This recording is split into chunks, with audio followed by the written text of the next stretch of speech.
Extreme Class finally getting the buffs it needs, but should you summon for Dokkan Fest Lord Slug?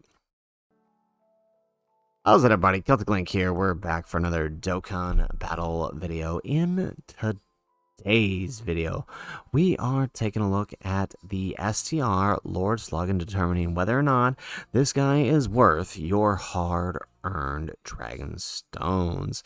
After all, at this point, most players should begin saving for the big bad 10th anniversary coming at the end of January next year. So we have to answer that age-old question: should you summon? As always, to make that determination, we're going to do three things. We're going to take a look at the unit itself. Is the unit by itself worth a summon if you decide to jump in on the banner? Second, we'll take a look at who we believe to be on the banner. And then from there, finally, we'll look at what lies ahead.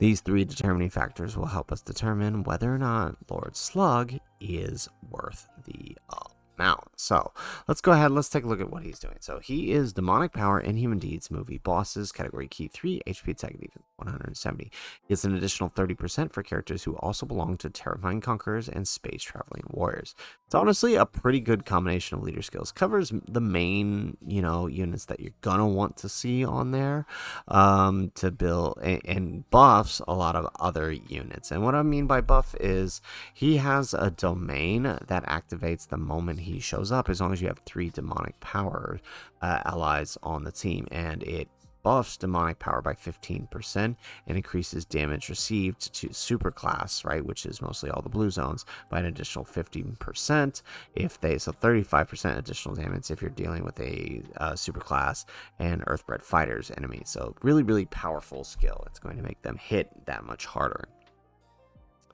On his passive, though, he's getting that interest animation, which will give him attack 200% and reduces damage received by 33% for the rest of battle, while creating that domain, Earth Shrouded in Clouds, which is giving all those buffs. And as long as you have 3 demonic power allies on the team. He's got key 2 and attack defense 200% and reduced damage received by 33% for a total of 66% damage reduction. He also launches an additional attack that has a great chance of becoming a super attack, plus an additional attack and defense 50% with each attack performed up to 200%, and foresees enemies attack within the attacking turn, starting from the turn in which he receives the 5th attack in battle. He recovers 6% HP when 60% or less, and recovers 10% HP at the end of the attacking turn, and all allies key 2 while domain Earth Shrouded Clouds is active.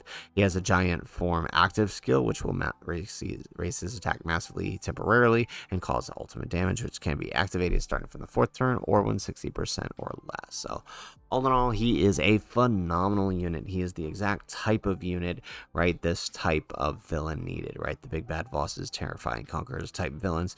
He's exactly what they need, right? He himself is doing all right defensively, right? 1.8 mil, I think, is what he's capable of defensively post super, which with 66% damage reduction is tanking everything in the game. Pre-super, I mean, fully built up, he can have around 1 million defense with 66% damage reduction. So, depending on the super, he could easily slot into 1, depending on what you need him for. On top of that, the extra damage that his domain is going to offer to those on his lead is very useful. So, all in all, I think he is a really good unit. He's buffing a lot of the right units. He's going to get access to LR Turles. He's going to get access to other great support units. We might even see the Fizz Giant Form Lord Slug EZA, in which case he has a perfect link partner. All in all, he is just going to be a great release in terms of monthly TURs for this year. So I would have to honestly put it 1 in the category for summon for the unit. The unit is actually incredibly good, right? If you were to pick one villain TUR this year to have summoned for, this is the guy, definitely. So that leaves the next question: what about his banner? Who will he have on his banner? Well, first off, he does have a banner unit. Let's see if we can pull it up here.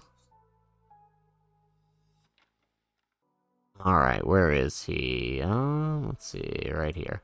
Okay, so they have the banner units, Anguilla and Metamacha. Not going to go over fully their details, but this is the confirmed banner unit. They're actually pretty good. Post super defense, 1.9 mil. They're doing a whole lot of other things. They're actually a really, really good support unit for the team. Going to help out the team a lot. Plus, they fulfill the demonic power condition for Slug there. So we're definitely going to take them. So they are one positive to the banner. Now, of course, since this is an unknown banner, it hasn't happened yet, and it's not going to get anything in the data download, we have to take our best guess. So some of the most likely outcomes foreseen on the banner, this will be a 10-unit banner more than likely. Topo should make his return on this banner. This should be his first return, so you'll be able to pick him up with coins or summon him if you're going to jump on in. Otherwise, they might swap him with somebody, but I definitely Topo should return here for both versions. Other options on the banner are probably Bojack. He fits the Inhuman Deeds lead, and there's a chance he could EZA. Speaking of EZAs, right, there's also a chance that AGL Gohan could be on the banner for the same exact reason. Otherwise, I could also see like Fizz Turles being on the banner and other movie boss type characters. They could, I doubt they do it, but they could put Hirudegarn on the banner by himself. It's possible. But I mean, these are the likely candidates. The reality of this 10-unit banner is most of the characters aside from the main unit itself, and maybe whoever EZAs, depending on how good that EZA ends up being, is the banner itself is going to be pretty trash. There isn't going to be too much that's worth it altogether, aside from the 2 new units themselves. So given that, I would say that's probably a no-go in the category for the banner. So we got 1 for the unit and none for the banner. And all that leaves then is to answer what lies ahead. Well, let's start with the knowns, right? First and foremost, we know we are still missing Jiren's banner on Global Dokkan. If you're on JP, we already have this, and you're sitting just in an unknown sea, knowing not what's coming next. But global players, for sure, we know that this time is coming soon. Now, this could be used to fill in this. The Jiren banner is a double raids banner. It could be used to fill in that small gap that we have in November between heroes and the November Dokkan Fest. So this is a double raids banner. I know a lot of people have been waiting for Jiren, so understand that spending on this banner is stones taken away for the likes of Jiren, who was probably the last major spend you should do before the 10th anniversary. Speaking of the last major spend, we also know that we are still missing the Tanabata banner on Global Dokkan. This banner is usually released around Christmas time, and it will return the 2 main Dokkan Fest LRs from the anniversary. So that'll be Beast Gohan and Broly. I don't think there's likely to be any changes. I know some people are expecting it to show up in November for the thank you celebration, but mostly due to UI coming early. But I do feel that this is probably going to be delayed until December timeframe, like it always is. This will release as the part 2 in December, so I doubt we'll see that this month. Otherwise, the next thing we should see, of course, is the crossover campaign with Dokkan and Heroes. This should be happening around the 20th to the 21st of November. And so if you're somebody who likes to save for Heroes and go in a little bit of that, you definitely want to make sure you're careful with how much you spend over here for Lord Slug, especially because a lot of the heroes units, while some can be good at 55%, they really require dupes. And I mean, that is the nice thing, that they do have guaranteed featured on each multi, so that does help. So very nice there. So those are all of the knowns. Then that leaves the unknowns, right? So first and foremost, the first unknown we're going to have is whatever the December Dokkan Fest and the December double raids is going to be. No idea what it could be. We'll have no idea until it actually happens, but we can safely assume that whatever it's going to be, right, the Carnival LR that comes in the part 2 is probably going to be pretty darn decent. They have been in most recent years, the December Carnival LR. So definitely keep that in the back of your mind, but also keep in mind, whatever you spend outside of the anniversary is also taking money away from heroes, so you want to be careful of that if you're someone who enjoys the heroes units. I know I always do, so I always try to get at least 79% copies of the units when they show up.